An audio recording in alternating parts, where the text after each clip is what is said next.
cô sôm trong đàn phố nhôm nhậnประส ទាំងអស់ ចឹងទេថ្ងៃនេះអាត្មាភាពលើកប្រធានបទមួយដែលជាប្រធានបទក្តៅគគុកស្ទើរតែជាជំងឺមហារីកនៅក្នុងសង្គមយើងនាពេលបច្ចុប្បន្ននេះចឹងញោមដឹងប្រធានបទអីទេញោមប្រធានបទថ្ងៃនេះគឺប្រធានបទអ្នកខ្ចីលុយគេអត់សងហើយមូលហេតុដែលអាត្មាលើកប្រធានបទនេះមកដោយសារតែមានញោមស្រីម្នាក់បងគាត់បានឆាតមកអាត្មាឲ្យអាត្មាលើករឿងហ្នឹងនិយាយបន្តិចដោយសារតែគាត់ខឹងញោមគាត់ខឹងខ្លាំងចំពោះអ្នកដែលមកឲ្យគាត់ធានាលុយហើយធានាលុយហើយក៏អត់ព្រមសមចាស់អំណុលគេទេឲ្យម្ចាស់អំណុលគេហ្នឹងមកទាតែគាត់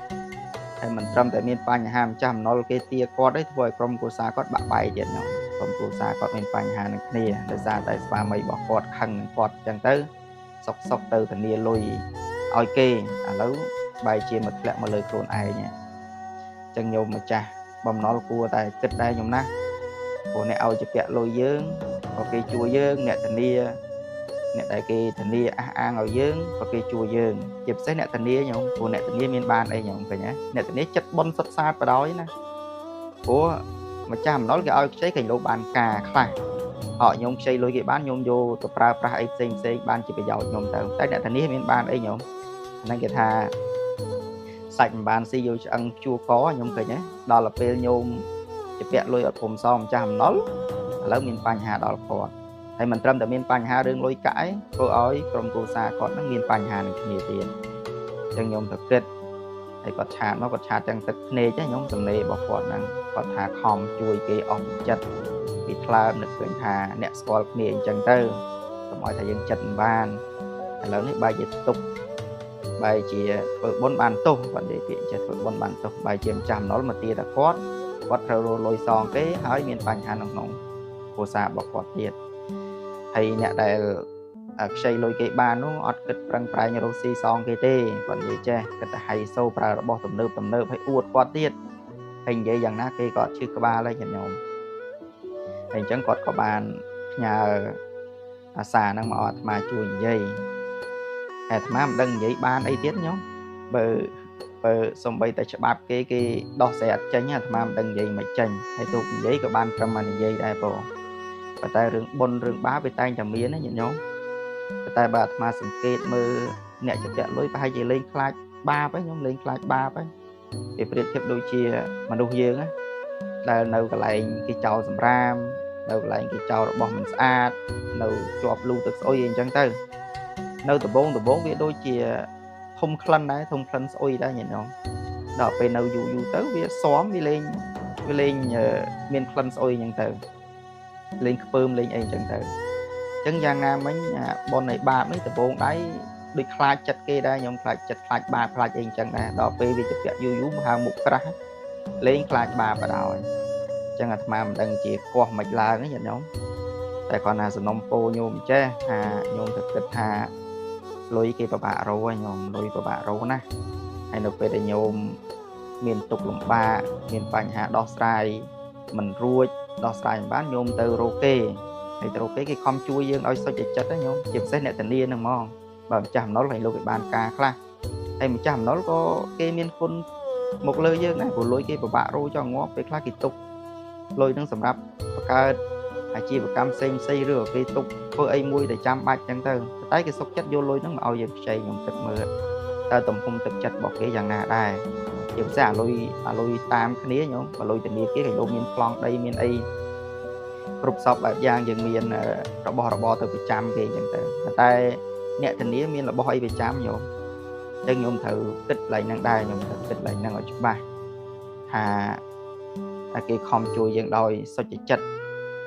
ក្នុងនាមជាអ្នកស្គាល់គ្នាអញ្ចឹងញោមកុំបោកប្រាស់ទំនុកចិត្តគេហើយបើនិយាយពីបាបមិនមែនឲ្យផលទៅពេលបច្ចុប្បន្នគេស្អប់គេខ្ពើមគេខឹងសម្បា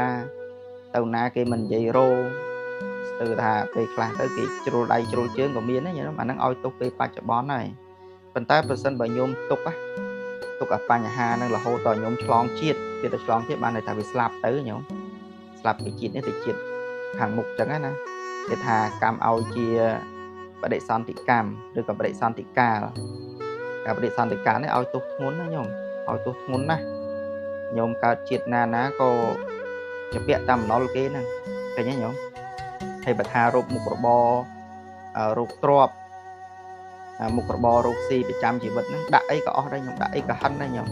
ឲ្យទ្រព្យឲ្យមានឲ្យបានមកមានទោះបីញោមរោស៊ីមុខរបរដូចគេផលិតផលដូចគេទីផ្សារដូចគេក៏ដោយគឺអត់មានសល់អីទេញោមពួកអីដែលសារញោមអត់សងអំណុលគេវាមានវិធីសាស្ត្រក្នុងការបំផ្លាញផ្សេងឧទាហរណ៍ថាញោមរោបានច្រើនទៅត្រូវប្តីញោមបំផ្លាញអញ្ចឹងទៅឬក៏ញោមឈឺអញ្ចឹងមើលអាទ្រព្យនឹងអស់អញ្ចឹងឬក៏កូនបំផ្លាញអញ្ចឹងវាឲ្យយើងមានកើតទេហើយមិនមែនតែមួយជាតិពីរជាតិទេណាមិនដឹងជាជាតិណាញោមសងរួចញោមគិតមិនដឹងជាតិណាញោមញាក់រលឹកហើយបើនៅក្នុងសម័យព្រះវាច្រើនសម្បូរ500ជាតិដូចថាអ្នកសម្រាប់សัตว์អីចឹងធ្លាប់កាត់កគេចឹងគេកាត់ក500ជាតិអញ្ចឹងទៅអ្នកធ្លាប់ធ្វើបាបកម្មណាមួយអស់ពីនរកប្រែតចឹងមកជាមនុស្សហ្នឹងឲ្យផល500ជាតិអីចឹងទៅញាតិញោមតែហ្នឹងគេខ្លះគេមិនគុំគួនណាម្ចាស់អំណុលគេមិនគុំគួនផងញោមបាទទូយ៉ាងដូចរឿងសវណ្ណសាមញោមដែរស្ដាប់ឯងសវណ្ណសាមមិនយៈបាញ់មរឹកឯងញោមបាញ់សัตว์ដែលដើរតាមសវណ្ណសាមទៅដល់ពេលបាញ់សัตว์ហ្នឹងទៅវាមិនចំសัตว์វាបែកចំសវណ្ណសាមឯងញោមចំសវណ្ណសាមញោមបន្ទប់សោកអីផ្សេងហើយដល់ពេលមើលពីកម្មខាងដើមសវណ្ណសាមធ្លាប់កើតជាអ្នកបាញ់ព្រួញញោមបាញ់ព្រួញ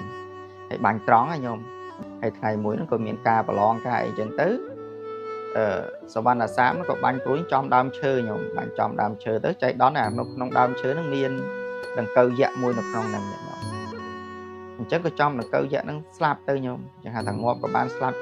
ទៅក៏មានចិត្តចងទំនងជាមួយនឹងសវណ្ណសាមអញ្ចឹងសវណ្ណសាមមិនដឹងថាមានដង្កូវយក្សមួយនៅក្នុងហ្នឹងញោម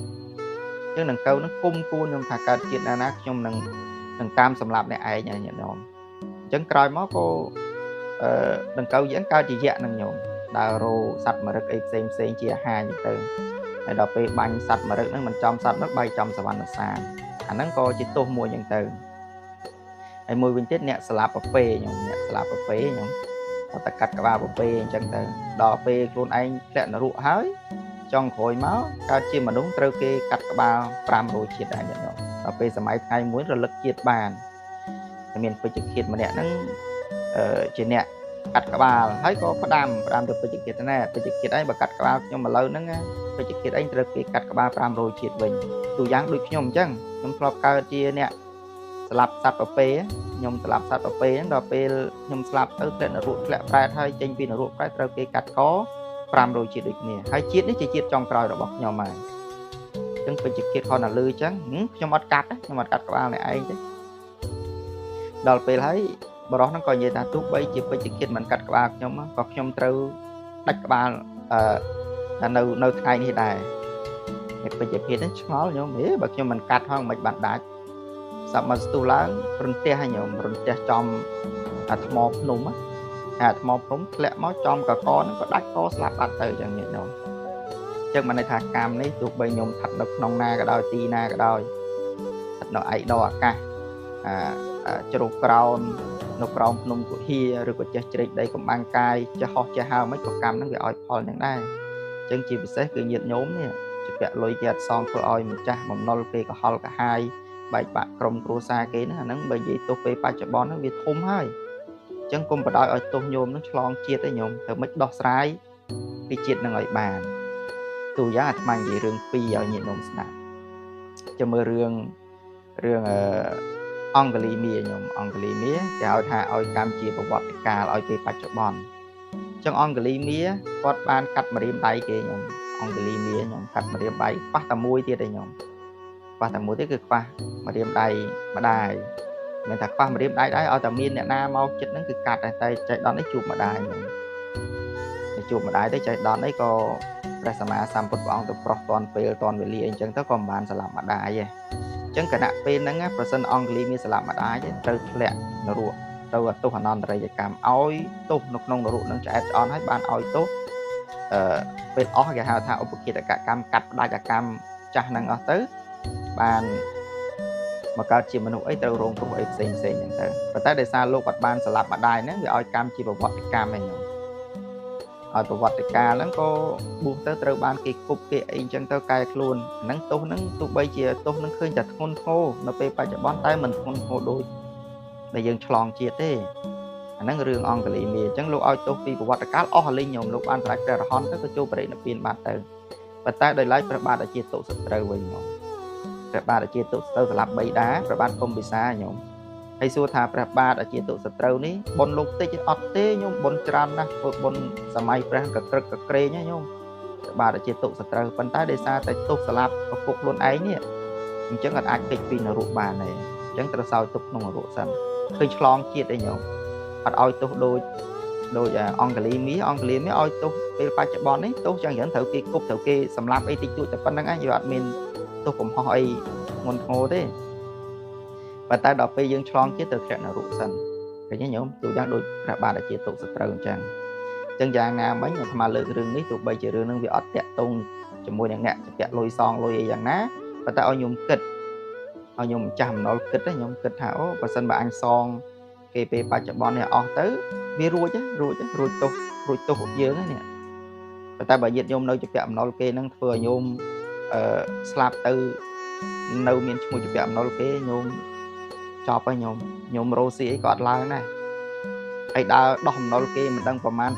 ណលានជាតិទេញោមហើយក្ររហូតអត់មានទ្រព្យអត់មានសម្បត្តិអីទេញាតិញោមទោះបីញាតិញោមរោបានក៏អត់សល់ដែរបើថាញោមរោបានទៅកើតមានកូនមកឈឺបំផ្លាញទ្រព្យញោមមកអស់អញ្ចឹងទៅឃើញទេញោមហើយកូនហ្នឹងពេលដែលបំផ្លាញទ្រព្យញោមអស់ហើយក៏ស្លាប់ទៅអាហ្នឹងគេហៅថាម្ចាស់អំណុលមទាអញ្ចឹងរឿងហ្នឹងវាមានចេះដែរញោមរឿងខ្លះញោមជាពាក់អំណុលគេខ្លាំងអត់បានសងអញ្ចឹងទៅចៃដន្យអីជាតិក្រោយញោមគេមកកើតជាអាចជាកូនរបស់ញោមអញ្ចឹងណាញោមតែកើតមកកូនរបស់ញោមហ្នឹងទៅគេមកទាអំណុលញោមវិញទេកើតកូនមកកូននឹងឈឺរហូតញោមកូននឹងឈឺរហូតតញោមមើលកូននឹងទៅអស់ទ្រព្យអលីងមានសល់អីកូននឹងក៏ស្លាប់ទៅវិញទៅអាហ្នឹងគេហៅថាគេមកទាអំណុលយើងវិញអំណុលដែលយើងអត់បានសងគេពីជាតិណាយើងមើលអត់ឃើញណាអាហ្នឹងវាមានអញ្ចឹងដែរញាតិញោមអញ្ចឹងអាត្មាគិតថាវីដេអូនេះប្រសិនបើញោមអ្នកជាពាក់លុយគេបានស្ដាប់ក៏អាចដាស់សតិគាត់បានបន្តិចដែរញោមណាតែអាត្មាមានអីច្រើនទេមានតែប៉ុណ្្នឹងឯងបងអញ្ចឹងខុសត្រូវយ៉ាងណាក៏សូមញាតិញោមមេត្តាអធិស្ឋានដោយសេចក្តីអនុគ្រោះបងអញ្ចឹងសូមចម្រើនពរលា